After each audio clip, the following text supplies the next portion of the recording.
Wagwan, everyone. I hope you're doing well, but I can't start with a Wagwan, everyone. I have to start with a Samanamana, waka waka, 60 million down the drain. Kai Havertz scores again, another late winner against Brentford, but another goal for Kai Havertz. And guys, that goal sent us top of the Premier League, at least for now, going into that big clash between Liverpool and Manchester City tomorrow. But I am delighted. I nearly lost my voice again. I lost my voice after the Liverpool game.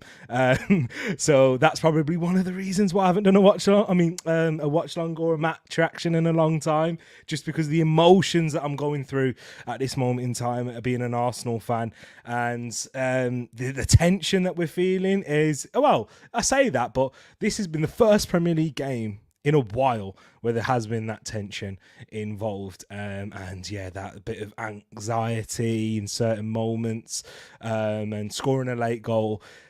Yeah, nothing beats that feeling. Arsenal have won so many games comfortably in 2024, but a late dagger, nothing beats that. But big up to everyone that is here now watching live. Thank you for tuning in. And if you're watching afterwards, I really do appreciate you tuning in. Whenever you are watching, I am grateful for you being here, as it is a small community that we have got over here on Tereak Talks, where I am an Arsenal fan, as you can tell with the attire and with my emotion right now and my reaction on the thumbnail. But we do talk about all things Premier League football, and when it comes to Arsenal games, I like to try and feel it in the moment, get involved, and whether it's good or bad, we've had good match reactions, bad ones, but this is definitely one of the highs, as finally get to relax against Brentford, because we do have Manchester City next in the Premier League, and remember when we had to face Manchester City next following a Brentford game, we did drop points in that one, and it looked like maybe for a period that was going to happen, especially with how the second half played out. It wasn't really a football game in that second half for my liking. It was, the ball was out of play a lot. I was thinking to myself, when it about the 75th minute to 80 minute mark, I was thinking, this is one of those games like we had against Newcastle last year, where we'll be looking at how long the ball was in play for, how Brentford really frustrated us, disrupted our rhythm in the second half, and we'd all be speaking about the significance of that Ramsdale error. But we're not speaking, that's a side topic that we'll definitely speak about tonight, but that isn't the main course, because Arsenal score winners. Big up to everyone here in the chat. Let me go to people and just welcome everyone that's in here right now if you're watching live, because I can see we've got plenty of people here. We've got different fan bases in here coming. They're going to come try and rile us up, people, but they're also going to come here and show some love to your boy as well, and hope maybe some respect to Arsenal. But big up to yourself, Mr. 200. Waka waka, 60 million down the drain. Kai Havertz scores again. Exactly, Mr. 200. I'm sure that's playing in your song, in your ears right now and in your head. Yeah, Arsenal really did milk that at the end, putting on Africa by Shakira in there. Big up to my brother CM in the building, says good to see you back again, brother. Great to see you in here too, CM. And yeah, man, 2 days in a row. This is a big shriek on Tereak Talks. I don't usually stream it often. Big up to my brother Brosh, who's in here, and listen to him as he says, smack that like button on the way, folks, and T, put the tissues away. I can't, everyone who knows knows and been a regular of the channel, who knows me personally, knows how much I have defended Kai Havertz and David Raya in particular. And I know David Raya, he didn't play tonight, but yeah, I'm sure we'll be speaking about him. But definitely Kai Havertz and the defence I put for him. And I put pride on the line. I've literally got a bet on the line. I'm sure most of you know that already, but if those of you don't, I bet that Kai Havertz would score more goals than Moussa Diaby, and I made that bet whilst Kai Havertz had 0 goals. He was on a little bit of a goal drought, but I was so confident in that signing that he would pay off, and Mikel Arteta would get him working. And after a shaky start, definitely in front of goal, I was the one saying I think he's done excellently off the ball, and yeah, he can improve in some aspects, and could have improved earlier on in some aspects with his link-up play and his combination play. That is so pleasing on the eye from Arsenal that we've got to know of late, but he's definitely improved on that, and yeah, he's looking a lot more confident player now. Missed a big chance, but hey, they're the best strikers in the world miss big chances, and he's not one of the best strikers in the world, but he's a very intelligent and all-rounded footballer that we certainly have to give praise to. But big up to yourself, Odigwan Kenobi in here too. Love that Erdegaard, man. Whenever I see your name, I just think of Erdegaard. So yeah, we'll definitely be speaking about him. Please, no jizzing, says realist. Okay. Big up to yourself, Shay. 2 minutes out, of course, you know how it is. Paxton, Diaby hat-trick tomorrow, or I'm finished. Yes, Paxton, you were one of them who's giving me stick for that. I do appreciate it, though. It's fun.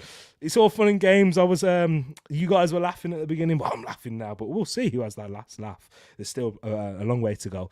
Big up to yourself, Rich in here. Says big up everyone. Long time and see you in the chat, my bro. But I know you've been busy and the channel's been working hard. And yeah, big up to yourself, my bro. Love to see you in here.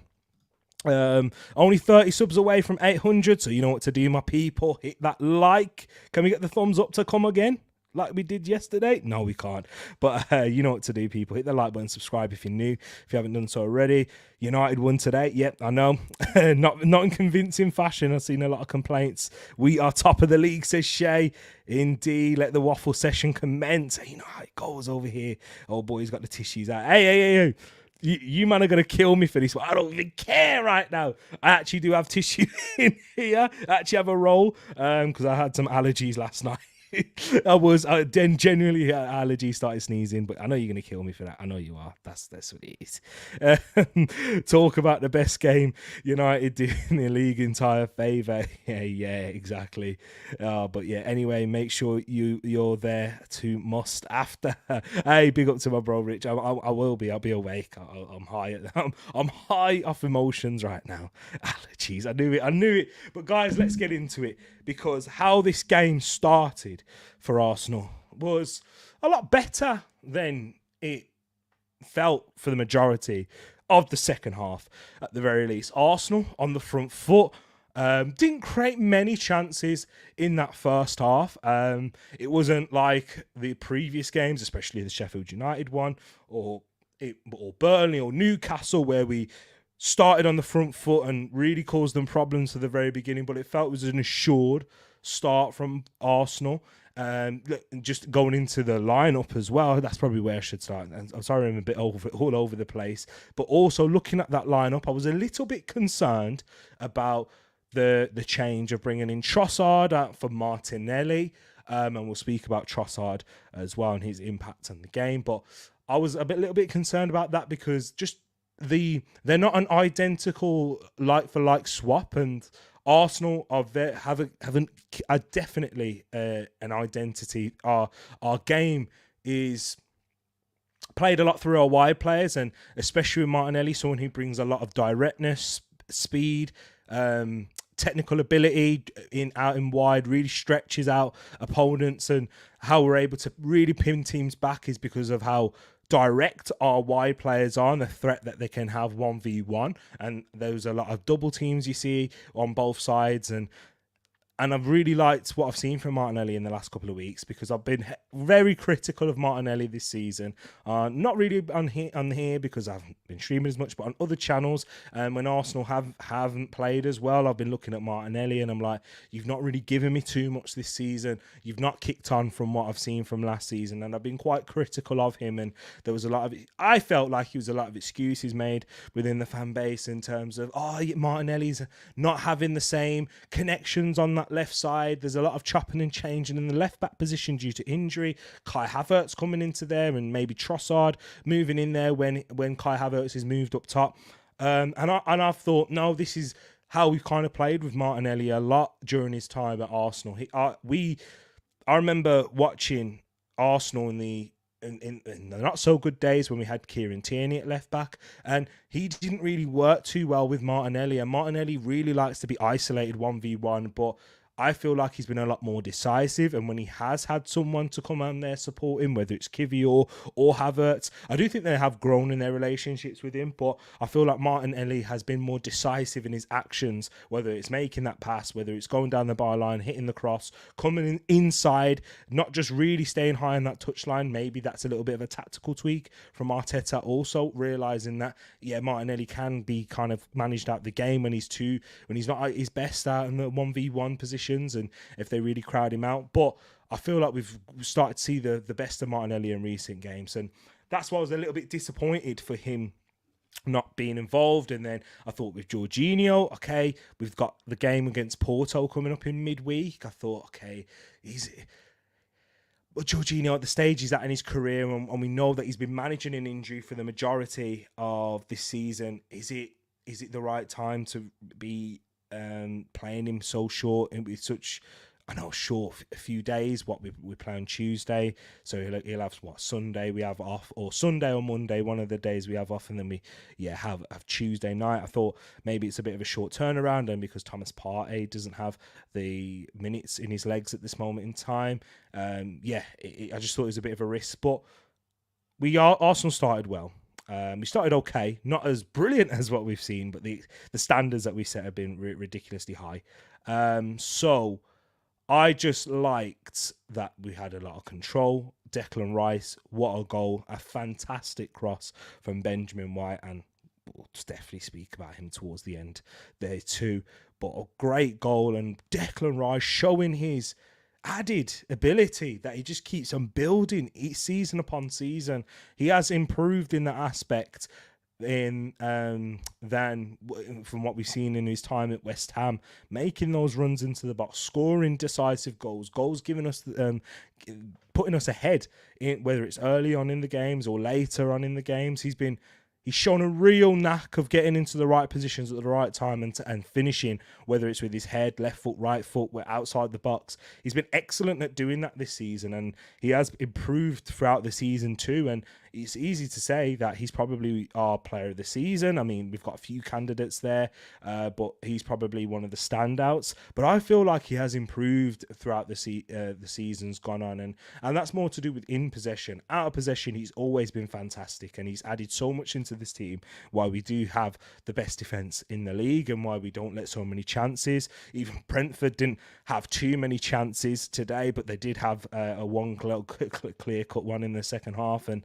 then they kind of made their own chances through excellence from Ivan Toney and through the pressing of Johan Wissa there too. So Arsenal don't really give a lot of chances like that. We don't let teams rain shots upon our goal. And I think he's been a big part of that in managing the transitions, Declan Rice. But he's showing that he can do it all, and we're seeing what we're seeing from Rodri in the league, who is the best defensive midfielder, and you could probably argue and say he's the best midfielder in the league right now. All action, he gets involved in everything. He's not just a defensive midfielder from what he does for Manchester City, taking upon two roles at this moment in time. And Declan Rice said, okay, I can show you I can do that too. I can prove my doubters wrong. I can really do that.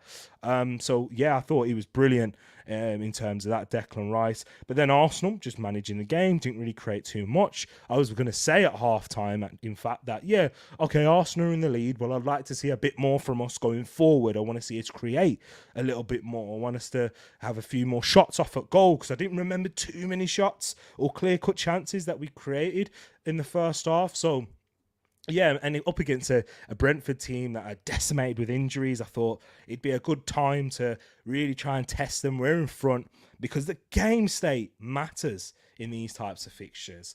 It really does, where you got an underdog away team that are very well set up under a good coach with Thomas Frank. They we're in front. We've done the hard bit. Now let's just try and get that second goal, give a bit of breathing space, and then maybe potentially the floodgates could open. But then we saw that error from Aaron Ramsdale. And something people are saying, yeah, that's because it's a little bit of lacking sharpness. I hear that. I do. I think there's an element of that in terms of the mistake from Ramsdale. However, I can't excuse it overall and for his Arsenal career, because this is something that we have seen in moments, and I think it's happened too frequently for my liking with Aaron Ramsdale. And when Raya came in and he wasn't looking as sturdy, and this situation happened against Manchester City with David Raya, but it went on the other side of the net this time, and as he hit up against Julian Alvarez, and we saw errors and we saw mistakes and moments of madness from David Raya himself. So it's not like David Raya hasn't done that, but what we've seen in recent weeks is David Raya's really settled down. He's in a good vein of form, and he's got a match rhythm. He's built the understanding with his teammates and the trust that he's got from Mikel Arteta. And what I see with David Raya is a lot more confidence on the ball in his positioning to start up high. I feel less nervous with him in possession, whereas with Ramsdale, I kind of felt it even before the mistake happened. Maybe it is a little bit of PTSD from what we've experienced last season in those moments, the Southampton game in particular. But I just always felt like that there was always that little bit of an edge. And right on the stroke of half-time, you can't do that there. I see Steve Stone. Big up to yourself, Steve Stone, in the chat that you've just put this in here. 49th minute, only one option is to lump it. Do you know the other option he had, Steve? He had the easier option just to play it out to Saliba, and then he can lump it, and then he can deal with it a little bit better. But what he tries to do, he tries to switch it out to the right back, which under no pressure, yeah, that's totally fine. But you should be aware that Johan Wissa is pressing you. Take the low risk option. You've got Saliba out there. If you mess up that kick, it goes out for a corner, and then you can obviously defend that corner there and then. But he stutters. He tries to wind himself up to play that long pass, but you can't take that amount of time in the Premier League. You cannot. And he was punished for it. And my biggest fear going into the break was Brentford are going to sit back now. Brentford are going to they've got something to hold on to. And I thought that they could potentially look more of a threat on the break, because Arsenal would have to commit players forward. Arsenal would, whenever there's a turnover in possession, they have the release valve within Ivan Toney, who's excellent at holding up the ball and the flicks, and that you saw him play with, and he's a very good passer of the ball as well, Ivan Toney. But they didn't actually do that, and I think that's because of how the game was played in the second half. That was a big fear of mine. And then, of course, if the game did end when we dropped points, all the eyes and all the attention would be on Ramsdale. And the problem with that is he doesn't have another game to rectify that. I don't mind if a Bukayo Saka misses a big opportunity, or anyone that's an Odegaard, anyone that you know he's going to play next week and you know he's going to be there, because you always have in football, you always have the next game to prove yourself, and you always have the next game to rectify that. And to a certain extent, he did that in the second half with some of the saves he made. But because it was still 1-1 at that point, I'm like, yeah, you've not rectified anything, because we are level because of your error. So it doesn't necessarily work like that. Oh, yeah, he's made a couple of saves. He saved us now. No. As Roy Keane would say, that's your job. But no, it was still 1-1 at that point. I'm like, okay, here we go. I don't want to go through all of that. But then, yeah, Kai Havertz stepped up and scored that goal, which was massive for us. And yeah, Paxton says here, Ramsdale's concentration levels never been that high. And is it a concentration issue, that one? If Tony would have scored, then that would have been a concentration one, because it's a positioning and not being alert to the danger. But it's more of a, I guess there is an element to it, but more of a lack of awareness in terms of how close your own Wissa was and the ground that he could possibly make up in that situation. But it's something where you have to play percentages in football. Whatever level you've played at, guys, whatever level you have played at, you have to play percentage in that situation when it's that close to half time. Don't always have to play football. And it's the same when I said it was Saliba when we played up against Liverpool and that mistake happened there. Sometimes just take onus of the situation, get the ball gone, cleared now straight away as soon as you can. It may not look pretty. It may look a little bit, a bit hesitant in that situation, but it's fine. It happens. Stroke half time. The referee was soon going to blow for his whistle, and then it would have been half-time 1-0. Then you can start playing football in the second half, and we'd have more license to do that because Brentford would be the ones who have to be the aggressors upon us. But game state changed, and Arsenal started off that second half really well. I thought we added a lot of pressure, but it was mainly through corners, free kicks, but we had a lot of territory in Brentford's final third. They defended those corners really well. They're a big side. Type Brentford, Thomas Frank has really built a side that they are a little bit like of the modern day Stoke in terms they thrive for set pieces. They like to think that they're good at defending those situations, built a big physical side and two big physical sides with Arsenal and Brentford facing it as well. Yeah, really so many damn corners. There really was. And I'll answer that question in a bit as well, my bro. But yeah, because it is interesting. It is interesting to talk about. But yeah, so many corners in that game, bro. It was crazy, and that's why I was feeling a little bit more anxious as the second half wore on, because it didn't ever feel like that. There was a moment where we could keep the possession, can play it on the floor, can really get our patterns of play, our rhythm going, because you know what Arsenal like to do. And the times that we did that, it all felt through the right-hand side. Everything kept going to the right. And that's why I think Arteta took off Trossard, because we didn't have that speed, that outlet, that someone who can really increase the tempo over there. Trossard isn't that type of player. And I've had discussions with other Arsenal fans on Twitter, big up to yourself, Tom, and we've spoken about potentially is he an unpopular sale, and I can hear that if we did sign another winger and someone who is a bit more of that in the similar mould of a Martinelli, Saka, a bit more direct, has that burst of speed and energy to take 1v1s, whereas he's more of a inside forward who comes from the left inside and works his way in tight spaces. But when you're a team like Arsenal and you're coming up against a team like Brentford, they compact that area so much. You're not really getting involved in that game. You don't really have a presence within the back post. And it's not that he's not good at the back post. We've seen him score goals at the back post for Arsenal against Burnley, Chelsea, which is probably his most not unknown one in those situations. But with Brentford, they're packed out the box. There isn't that space to really work from there. So I thought he brought on Reiss Nelson. He brought on Gabriel Jesus there too. These are players that tricky in Reiss Nelson can take a play on the outside and cause them problems in the 1v1 battles, and if there is space to be exploited in behind them, if they do overload and try and put too many players there. But then Gabriel Jesus, who brings that physicality into the game. I thought those substitutions were good, but again, Arsenal, we weren't really being able to get into our rhythm. But then it came from a corner, the goal did, and the ball was headed out, and then Arsenal tried to put the ball back in again, and it was headed out by Christopher Aguerd. And then Odegaard linked up with a nice 1-2 with Benjamin White, and Benjamin White put a wonderful cross into the box for Kai Havertz with his intelligent movement, and he took that opportunity after he missed a big opportunity in the first half. And this is when we're talking about Kai Havertz and why I feel vindicated from that. And it shouldn't take goal like two late minute goals for us to really recognise what he brings to this team.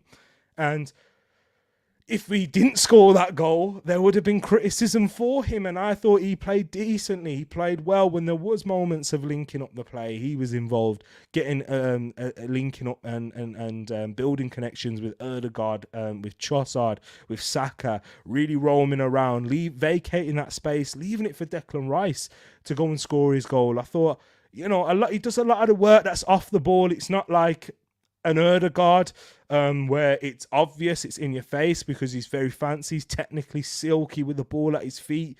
But then with Kai Havertz, he's just more intelligent, getting into the right spaces, running those channels well, and then holding up the ball and bringing others into play. That's what he does. That's what his main job is. And if he continue scoring goals like this, then that's a bonus for me.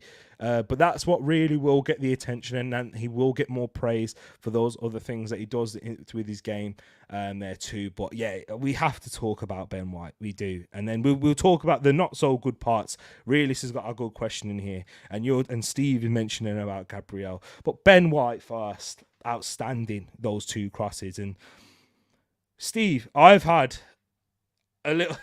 Ben White has been phenomenal in his with his time at Arsenal.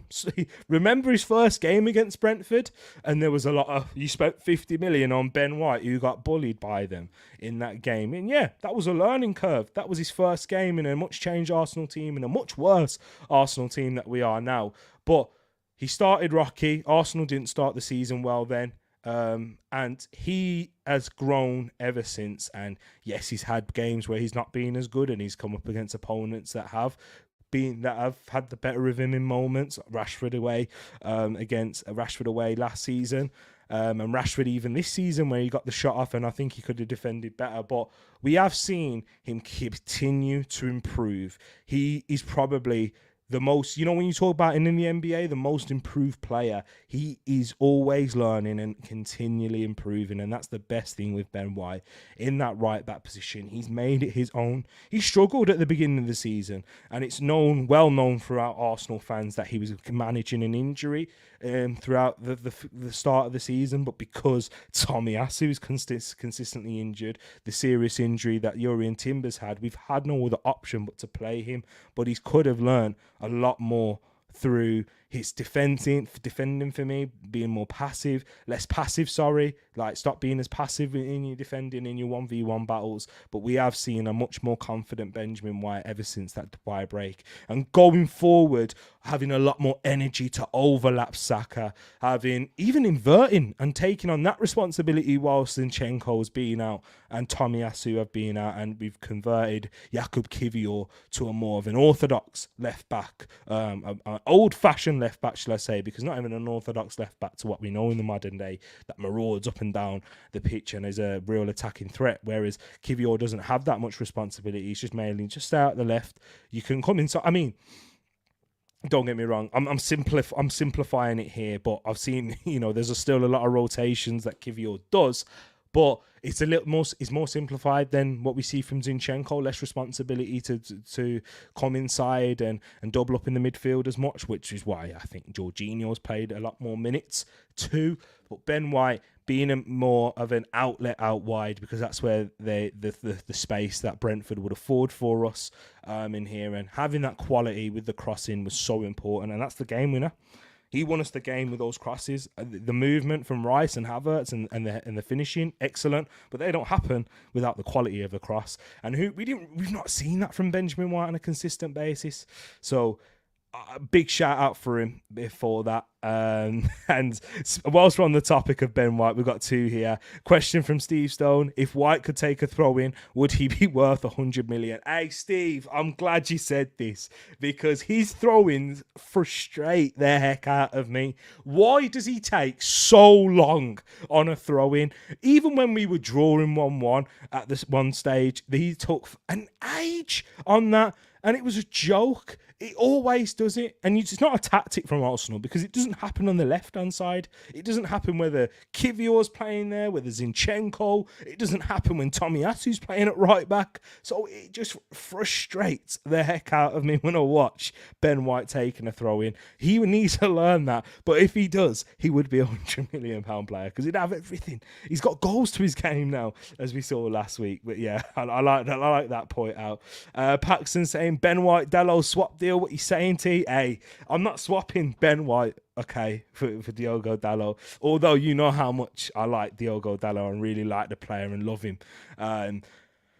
I would, yeah, maybe we could do other swap deals with other players, but not with not with Ben White, please, because yeah, they're a bit similar. Intelligent footballers. You give them a task, and they will have bad games, but they will learn from it. and they will really improve and kick on. And that's what I feel like Ben White and Dalot excel well in, and that's why I rate them, because technically they're sound. They're sound. Like, you don't have the same problems with the Dalot that you guys have with Wan-Bissaka. Nowhere near. Whereas Wan-Bissaka is a much better 1v1 defender, but the technical ability between both is night and day. Both of them quite good aerially too at the back post, defending those crosses. But so yeah, man, excellent from Benjamin White tonight. Had a big part to play. But really, let's ask the question. Was Kai not lucky? Well, was Kai lucky to be on the pitch with those elbows left and right? I think it's not necessarily the elbows why he was lucky to be on the pitch. I think it's more to do with he got the yellow card for the elbow, and yeah, that's fair. I thought it was a yellow card. Initially, I'm like, yeah, of course, when you're initially watching it, you're like, no, it's not a foul. What are you doing, ref? Yellow card. You see it back on the replay. Yeah, yellow card. But then there was a situation where he appeared to have dived, and the referee didn't give a penalty whilst he was on this yellow card. And I thought he was quite fortunate in that situation, because it was not a penalty, nowhere near. But I think what saves him is the referee doesn't have a clear view, for starters. And I think there was a minimal contact. Really? I think there was minimal contact. But nowhere near enough for it to be a penalty. Nowhere near. But there was some sort of contact on his thigh. And so I guess it's not deemed as a dive, but deemed as going down too easily. I think that's what it is. That's probably what we would say for that. So yeah, I can if he does give it as a yellow card and does send him off, I don't think we can have really too many questions about it, to be honest with you, really. So that's just me being quite honest there. Just the next one, and then I got to see a couple more comments in here in the chat. Big up to you, actually, before I get into that one, big up to you, South Guarin, Porto fan. Hey, my bro. Hey, Tuesday night, it's going to be a good one, my bro. It's going to be, because he says, big up to TT. If you're struggling to get past Brentford, you'll have trouble on Tuesday against my boys. Hey, I saw you lose to Aruka. Yeah, I saw you lose to them. It's 3-2, wasn't it? Hey, don't worry. That wasn't recent. I know it wasn't the latest result, but it was recent. So it happens. I've seen you away from home. Now you're coming to the Emirates, which is bouncing. It should be good now, but all good, my bro. Love to see you in here. And yeah, that'll be a tasty fixture on Tuesday night. Looking forward to it. Steve says, for me, Gabriel was the luckier player to stay on the pitch. If he had been given a second yellow, we wouldn't have complained. Yeah, it did seem like Ivan Toney and the Brentford players, Nathan Collins, were riling up Gabriel a little bit. And we know how Gabriel is. Very physical defender. He picked up that yellow card really early. And again, initially, when I watched it, I was like, what is that, ref? You can't be giving that as a foul. Watched it replay again. It's a foul, and it's a yellow card. There's a tug on the shirt. But the reason I don't feel like he was, because there was a lot of giving and taking from the Brentford players. They were very physical with us. He was very physical with them. Rob Jones, I don't even like this referee. I really don't. I know many, that's a common phrase, common sentence said by many football fans across this country especially, but I don't really like him. However, I thought today he wasn't as bad. He was quite consistent with his decision-making.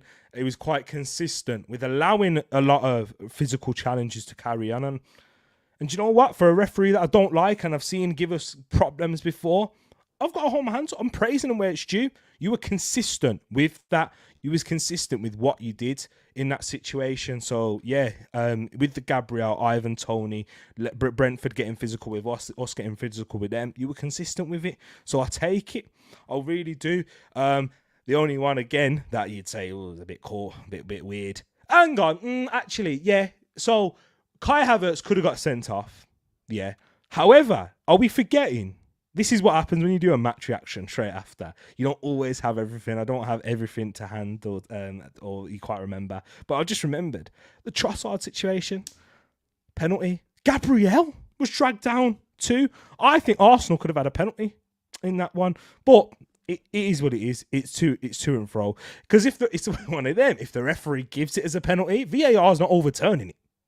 We know that. Doesn't necessarily mean it's a penalty, but for me, grab of the shirt, grab of the shoulder. The shirt was grabbed by Gabriel. He's in behind. The ball's going in that area of the pitch. There's one arm there, and you've seen that given before. We've seen the arm, the shoulder, one arm in that situation being given. Rasmus Højlund against Manchester City. That was given then, but never again. What crazy for some reason. So yeah, not great on that. But to and fro, you win some, you lose some, and I guess it kind of balanced itself out in the game there. So yeah, I hear what you're saying though, Steve. Let's have a look. Really says, but does VAR not pick that up though? The reason VAR can't pick up that yellow card, bro, is VAR can't get involved with yellow cards, or if it has to be a red card, it has to be a straight red that they get involved with. However, having said that, I've seen reports that from next season, Realist, they are going to be getting involved in yellow card incidents, and it will be for yellow cards that lead to red cards. That's what they'll be getting involved with. And I think it might be with incidents that if there is a foul, they will be able to give a yellow card off the back of it, or something like that. But yeah, I know for a fact that they're going to be getting involved into incidents that have, a yellow card that leads to a red. But that's not from now, that's from next season. That's probably where we got a little bit fortunate with that, because if that was in effect now, then yeah, Kai Havertz could have been sent off. But yeah, I think it was dissent. Oh, was that what he got for? Is that what he got it for? Dissent. Yeah, he was complaining a lot to the ref. Nathan Collins picked one up for dissent. I saw that there too. Him and Ivan Toney were having a bit of a head-to-head. That was interesting. Every ref in the Premier League, yeah, when we're talking about bad referees, I totally hear you. Let's have a look in this here.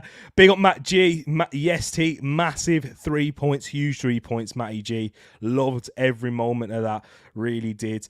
And yeah, well, did I love every moment of that? I'm lying. I'm waffling here. I definitely didn't. Big up to yourself as well, my brother King.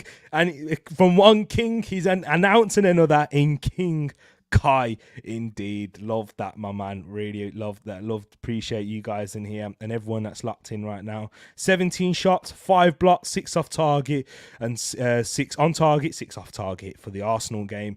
Yeah, I think, Pax, what would be interesting? Brentford had quite a few shots today. I mentioned earlier that not many teams have many shots against us, but I thought Brentford, they had quite a few efforts. I mean, some of them were long distance.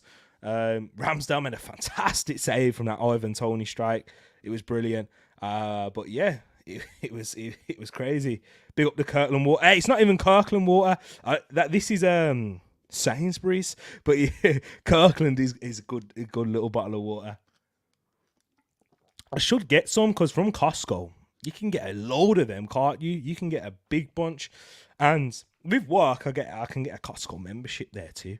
So you put an idea in my head there, Pax. Thank you.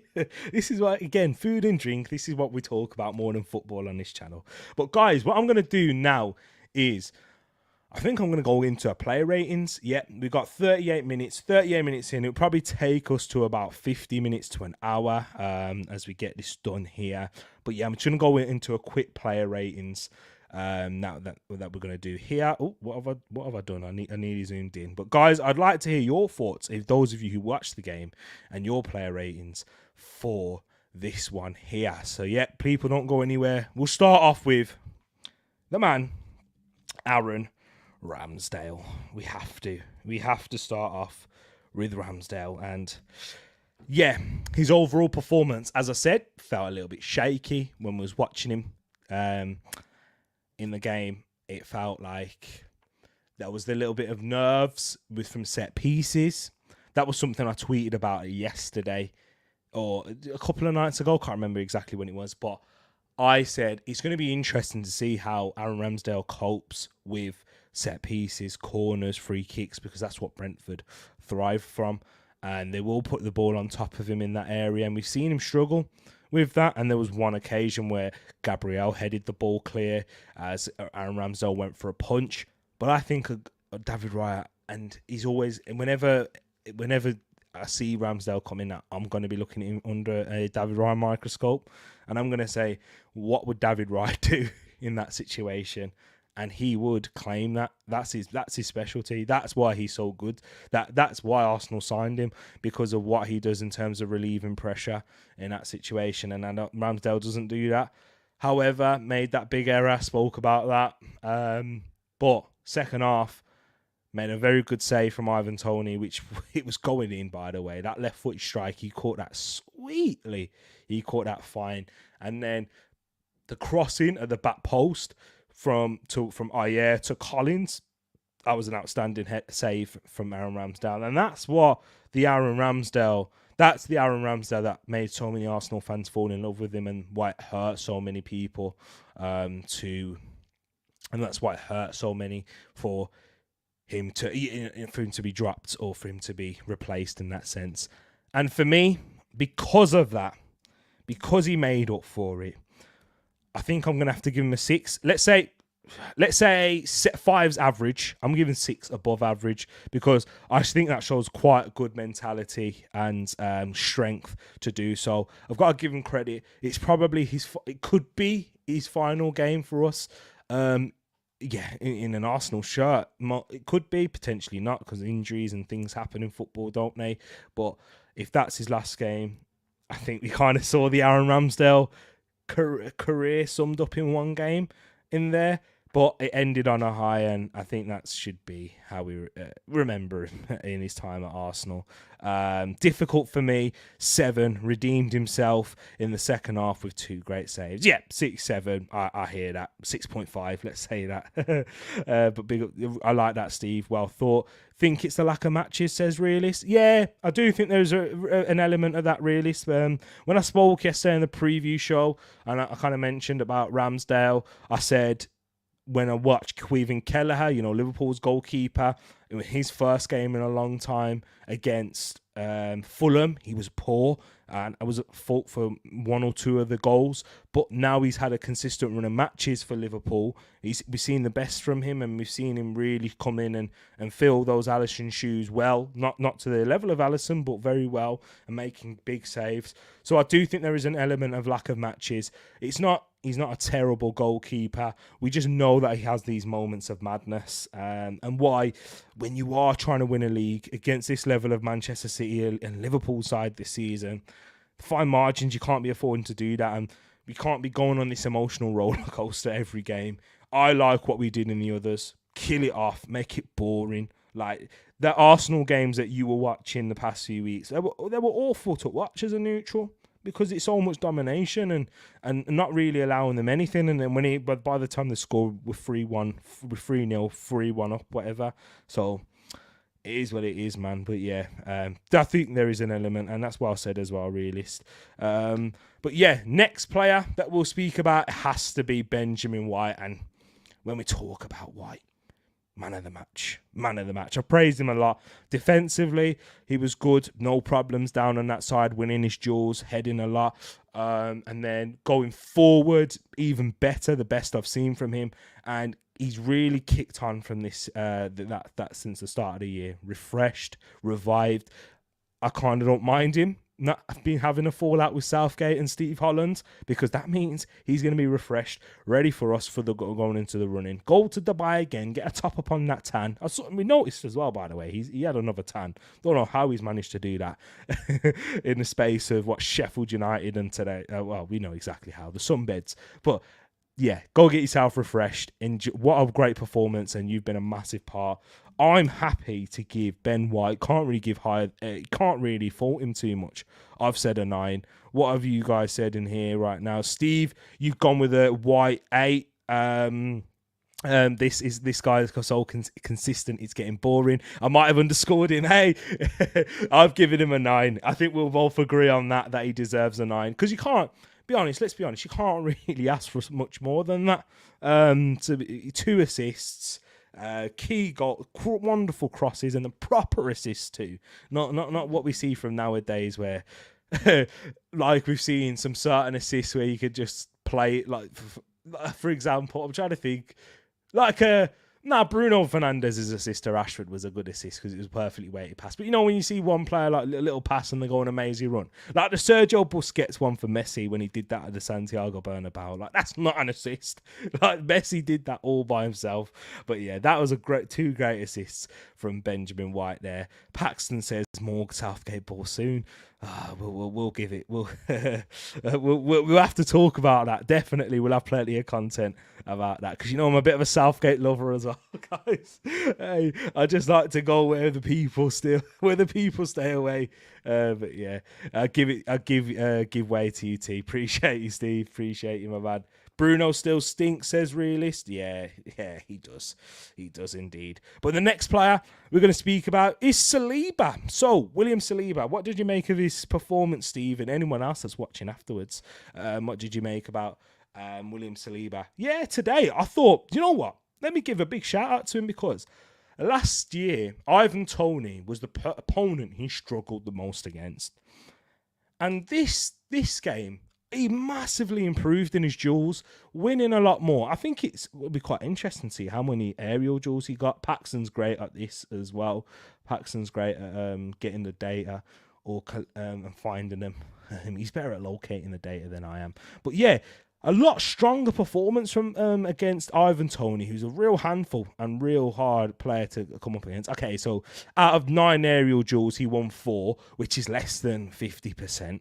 But again, that you're coming up against probably one of the best aerial battlers, ground battlers, one of the dual monsters in the Premier League in Ivan Toney, and why Arsenal have been interested in him. And I saw the reason why Arsenal aren't interested in him, and we'll probably talk about that, brush up on that at the end.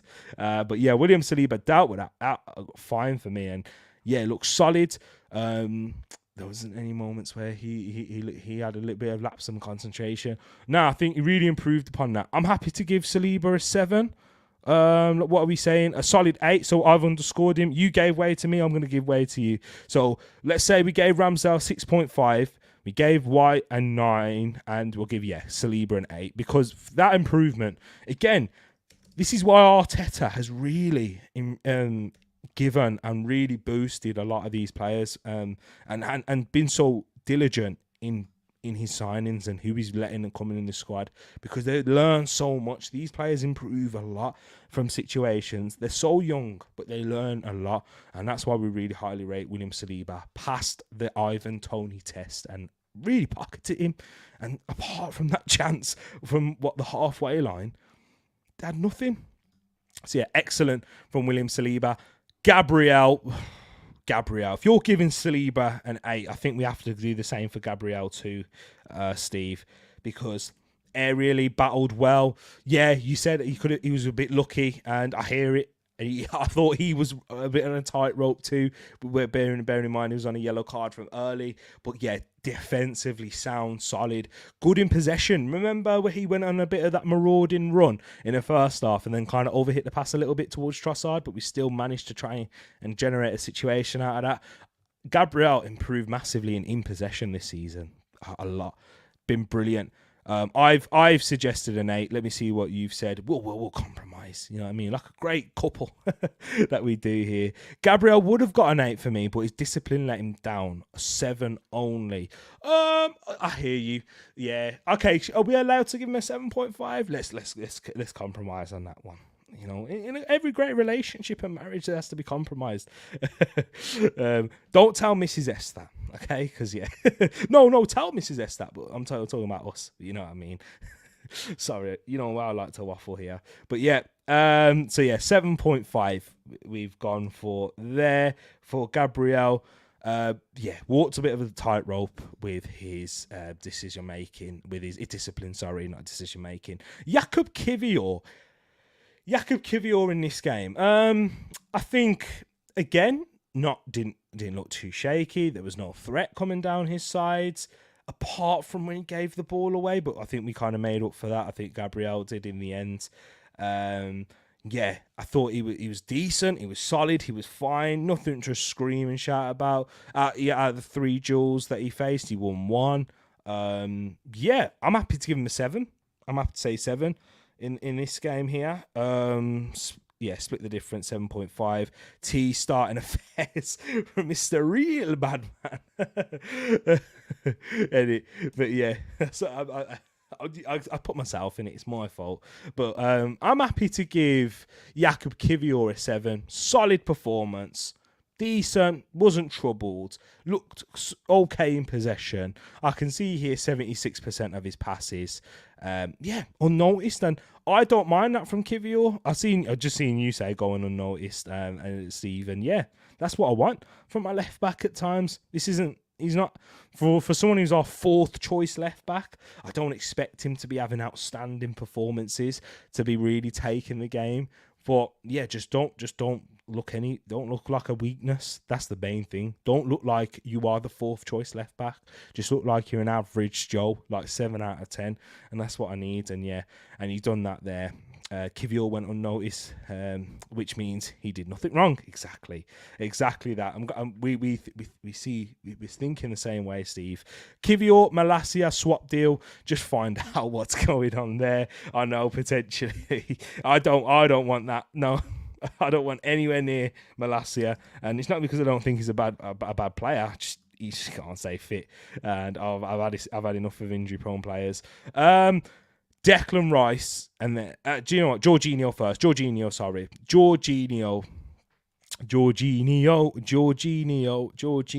I thought brilliant in possession, incisive passes.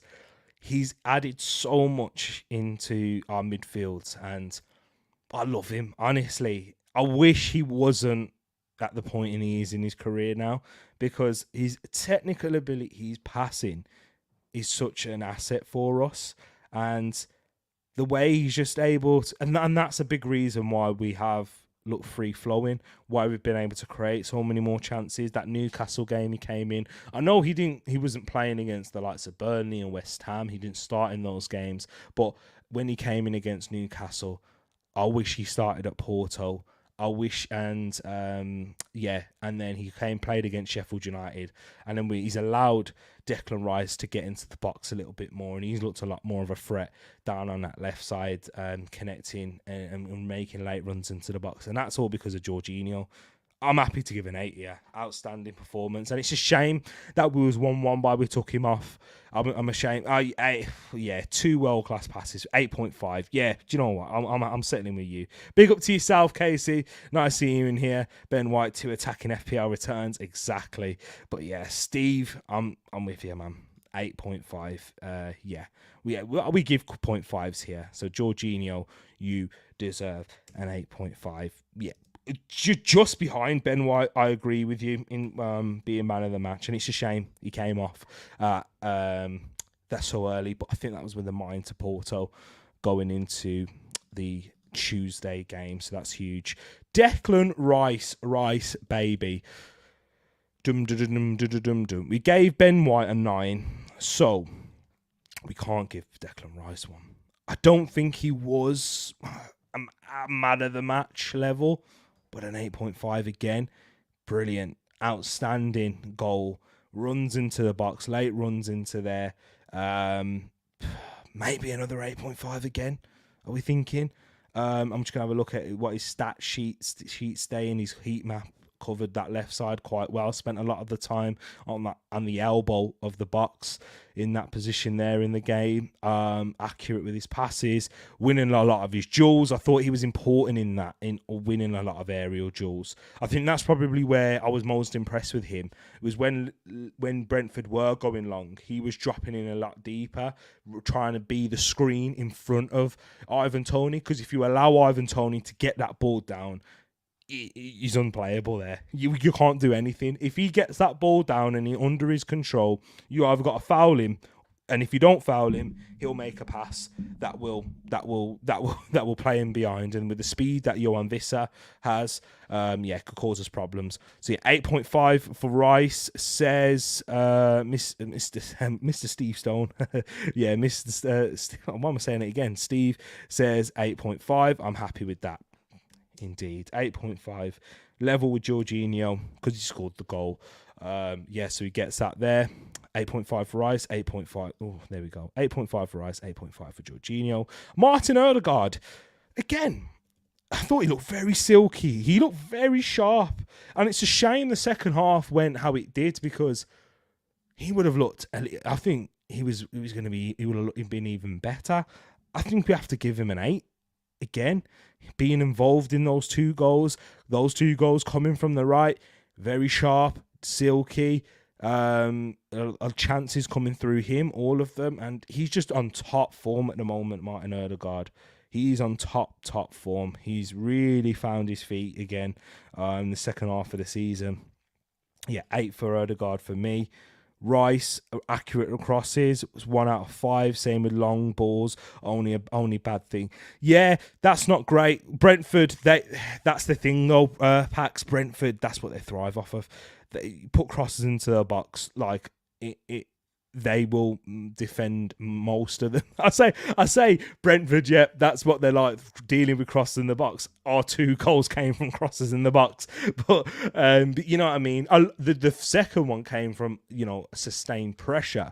But yeah, Declan Rice, there was one left-footed cross which wasn't so great, and I think he could improve on that. But yeah, with time, I'm sure he will. Steve says, when we look back at some of Martin Odegaard's highlights tonight, we will go, wow, but they didn't amount to anything. So an 8. Yeah, those compilations that you see that get passed around on Twitter, that get sent into group chats and to messages and whatnot, yeah, it will look beautiful watching Odegaard back. He will have moments that will be added into the end of season compilation.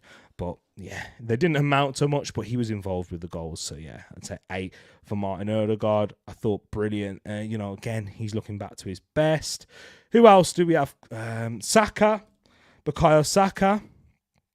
Okay, he's probably I've given Ramsdale a 6. Is it fair if we give Bukayo Saka 1? Guys, you know how much I love the man. You know how much Bukayo Saka means to me and how much I've defended this kid. And I do put him at a world-class level.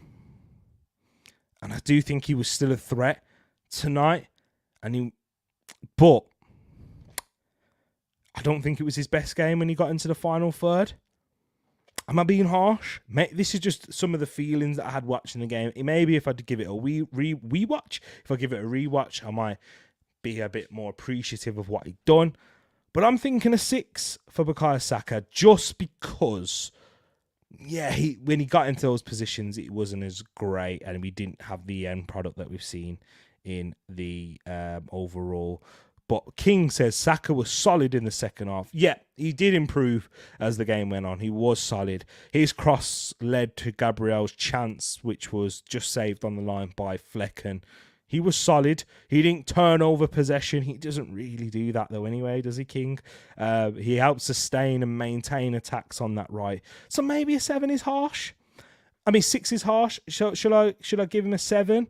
Because, yeah, good combination, and is the reason why Benny also got the space for his crossing. Absolutely. Absolutely, indeed. Saka's played around 2,300 minutes in the Premier League currently. And, yeah, and that's something that we're going to need to look at in the long term for sure, Pax, because we've in recent games, we've been able to take him off and manage him in some of those minutes, thankfully, because we've been so far clear. But, yeah, definitely something we need to manage in the near future. Here's the thing. Did you notice how many times Saka used his right? Worth half a point more, Mr. T. Yes, that is very true. Very true. You know what? I'm disrespectful because he did get onto the right and he put some dangerous crosses into the box with his right foot. Yeah. I'm happy to go 7. What about you? 6.5, Steve, or 7? I'll give you the final word on that. But yeah, I agree with you, King. Good combination play down there. As we decide on Bukayo Saka, and I'll wait for your response, Steve, I will put Trossard, because I think we'll discuss a little bit on Trossard here. So we do Saka and Trossard together. Because with Trossard, I thought he was impressive in the first half. I liked what I saw. Bearing in mind, he's not Gabriel Martinelli. He's not going to give you what Gabriel Martinelli does, but he was very assured in possession. 1 free kicks. I think he got 2 players booked. He got Matthijs Jorgensen and Frank Onyeka yellow cards with his close and tight-knit play. I thought he was very good. He was sharp. in and around in build-up play, linking up well. We just didn't really create anything of note. He took a shot from distance, where I don't really like players taking shots from distance unless they fly in the back of the net. But that's just, me as a fan. But yeah, I thought he looked really sharp, faded a little bit towards the second half, and I think the game state had a big part to play in that. As again, like when you get, they're going to sit back a little bit more. You need someone who's going to give a bit more of a frightening 1v1 battle, and you need to attract players over towards you. Whereas people can kind of leave Trossard 1v1, not because he's a tricky player and he's a smart customer, but because with Trossard, that he's more dangerous when he gives the ball and goes to someone else. Whereas with Martinelli, he can beat you 1v1 and you've got to be there for it.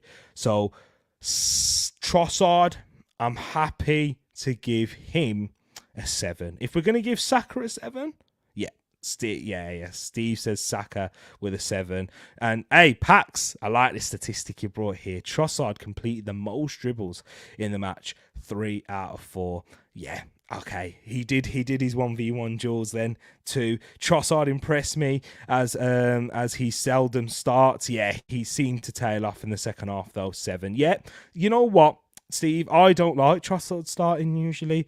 And today was one of his better performances starting. So definitely 7 for Trossard, 7 for Saka there too. So we get Saka's up there too. And then the reason I'm putting them up is when we'll do a quick rundown towards the end of that.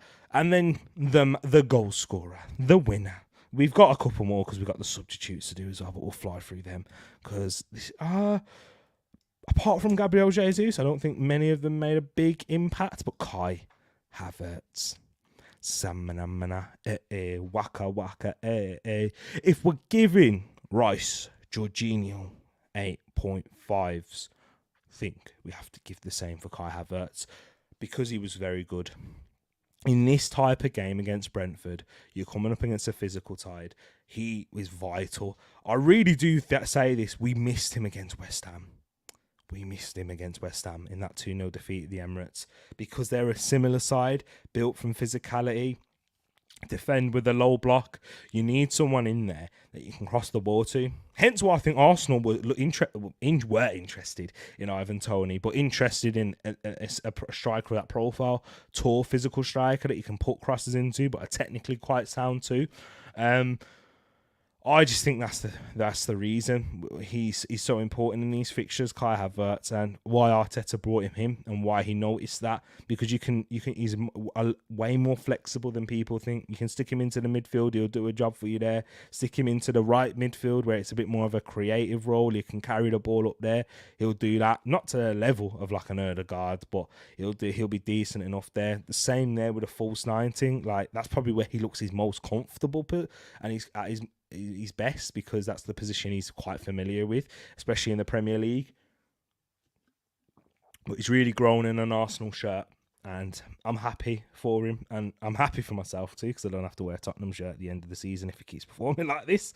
But yeah, for me, Kai Havertz 8.5. What are you saying here in the chat, guys? If I can get it up.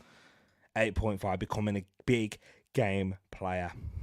Steve, this is him, man. Even in his time at Chelsea, he was quite known to step up in the big games. Liverpool Cup finals, Champions League final, Man City, in those types of games. He scored against Real Madrid, for goodness sakes. Gabriel Jesus, because the reason I say that is because Havertz double the goals of Jesus. I think, that's because Jesus can't stay fit, Pax. And when he does come back, it's like, okay, now we just give him a little bit of time to get fit again. That's my problem with Jesus. But Havertz 9, you must be super proud. I am indeed, King. You know how much it's been a ride or die for this, brother, and I've done it, man. I have. Don't ever talk about Jesus getting 20 to 25 goals in a Prem T. Hey, I said if he could play a full season, he could have got 20 to 25 goal contributions around there. Sorry, he ain't getting that well with his fitness record. But we'll talk about Jay-Z. So we've gone with an 8.5 for Kai Havertz as well. Love that. Yeah, King went for a 9. King went for a 9. I hear it, bro. You know me. I'll give him a 10. But I just feel like Ben White needs to have the standout match rating for that. But yeah, we'll talk about the substitutes a bit quickly. Gabriel Jesus. He looked sharp coming off the bench for me. And this player managed correctly for the remainder of the season with that knee injury that he's had. I think we need him for that Porto game. Does he start that Porto game? That's a topic for another day. But what he did coming off that bench just gave me a little bit of, another presence into the box. He wasn't outstanding, but he was brilliant in terms of holding up the ball, linking up well with the others off of there. And yeah, I liked what I saw from Jesus. I really did. I saw obviously sold for score, giving him a 6.3, which is crazy to me because I liked what he did in this game. And that's what Gabriel Jesus gives you. He didn't have a chance of note or anything like that, but I was impressed with Gabriel Jesus coming off the bench. I'm happy to give him a 7. I am. Gabriel, 1 out of 5 successful dribble attempts. Not great indeed, but I don't know, with Jesus, it's more of a feeling that you get with him rather than always the output, just what he injects into the side and confidence and helping us sustain attacks again through there. I'm happy to give Gabriel Jesus a 7. I think, you know what, he's slowly warming up. Maybe a 7's a bit too nice. Maybe a 6.5 because he didn't play too much of the game. But I'm being generous. Arsenal win a game. Gabriel Jesus, 7. And the others, yeah, we'll just go so quickly because I don't think we did see too much of Zinchenko, Reece Nelson and Partey. Yeah, let's just give them standard 6s. Nice to see Zinchenko back, by the way. Let's give a big praise for that there for Zinchenko. He's come back quicker than Tomiyasu, which is crazy, given the fact that Tomiyasu played a game more recently. Or was it more recently than him? I believe, actually, no, yeah. Because Zinchenko played against Liverpool, came off at half-time, got injured, and still came back before Tomiyasu. Crazy. But yeah, Zinchenko 6, Partey 6 as well, and then Reece Nelson 6. Yeah. But again, nice to see some players returning back because they're going to have a big part to play in the second half of the season. That is for sure, guys. So they will have more of a role and we'll be looking at them with a lot more scrutiny in more games towards the end. But yeah, let's see what you're saying. Subs are fairly difficult to score fairly. Can't argue with a 7 for Jesus. 5 out of 5 passes. 7? Nah. Gabriel Jesus, 6.5. Says Pax. I hear it, 6.5. I was leaning on that. If we didn't win the game, maybe a bit lower. Maybe it would have been a 6.5. But yeah, there is a big correlation between Benny, Saka and Odegaard getting rid of their niggles and injuries and our form skyrocketing. Yeah, big point there, King. Because I remember when me and you did the match reaction to the Newcastle game, we spoke about that right-hand side. We didn't have no Odegaard. We didn't have no Ben. Ben White was playing, but he was managing that injury, and Saka. So we had 2 out of the 3, and they were poor, and they weren't at the level. And it's been difficult for them, especially in the busier parts of the month, which is why I'm a little bit concerned. And that's a little bit of worries that I have when we do go into April, we will have 3 games in a week.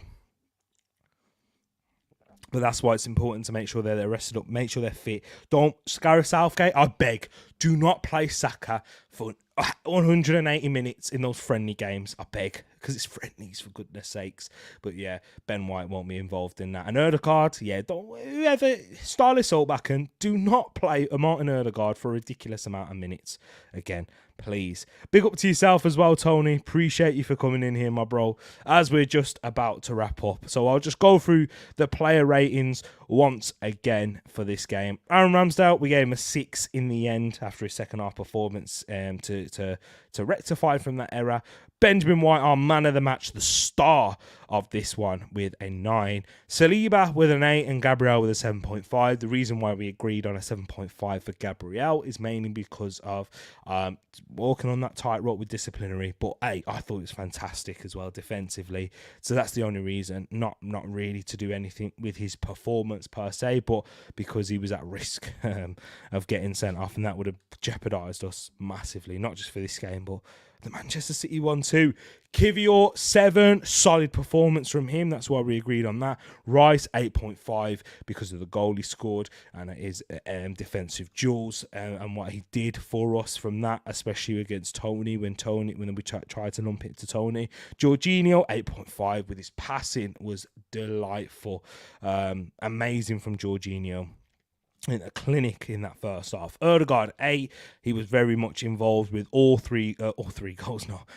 With all to both of Arsenal's goals on that right hand side, and that's where most of our joy came from, especially in the second half on the right. So Odegaard deserves an 8. Saka and Trossard both get a 7. Solid performances, again the same as Saka because he was out there on the right, and Trossard was brilliant in the first half. Tailed off a little bit in the second half, Trossard, but as the game was spent more time on that right-hand side, so we needed to have a different sort of threat in the second. And Kai Havertz, the match winner, the game winner, the one who I've defended a lot this season amongst Arsenal fans and amongst rivals, with an 8.5. Brilliant from him here. Jesus gets the best out of the subs with a 7. Should be a 6.5 really, but I'm being nice. 6 for Nelson, 6 for Zinchenko, and a 6 for Thomas Partey. But guys, that is going to be the end of this match reaction. Guys, I really do appreciate you all joining me in here. Big up to Tony as well. Listen to him. Says, great stream, brother. Smash up the likes, my people. And King also says, Arteta has said he need his squad for the title running. Hopefully Tommy is back soon so we can rest Benny. Absolutely. I tweeted about that earlier on, King. And yeah, 100% there. Where Arteta has made a point of it that it's so important to have your squad here for the running and for the most important games towards the end of the season. And yeah, let's hope that we do get these players back returning and we don't pick up any injuries in Porto or in the international break. Big up to yourself, Steve. Appreciate you for the help on the player ratings there. And he says, thank you, Tereak, for a great show. Take care all. Thank you. I hope you're keeping well. I know you are after Arsenal win. And give my love to Mrs. S as well, my brother. And yes, guys, big up to yourself as well, Pax. Thank you for the statistics you brought in here. Big up to everyone else that was in here. Realist getting involved in here, asking some fantastic questions and bringing some excellent points in here too. Everyone, Guarin. I feel like I'm having to shout out everyone now because I'm going to have to. Guarin was in here talking about that Porto game. I'm sure we'll see you after that there too. Matt G was in the building here too. And we had CM, Rich was in here, Brush, appreciate you all, guys. Shay, of course, Shay was in here and he might still be here now. Erdogan Kenobi, everyone that was in here, really do appreciate you. And if you're watching afterwards, please make sure you do hit that. Is it going to do it? Is it going to do it? Make sure you hit that like button. It did it. Yes, it did. Make sure you hit that like button. Subscribe if you are new. Don't forget to do that. I can't get it again. Subscribe if you're new. And thank you for tuning in, guys. Arsenal are top of the league thanks to Kai Havertz. Good night and God bless.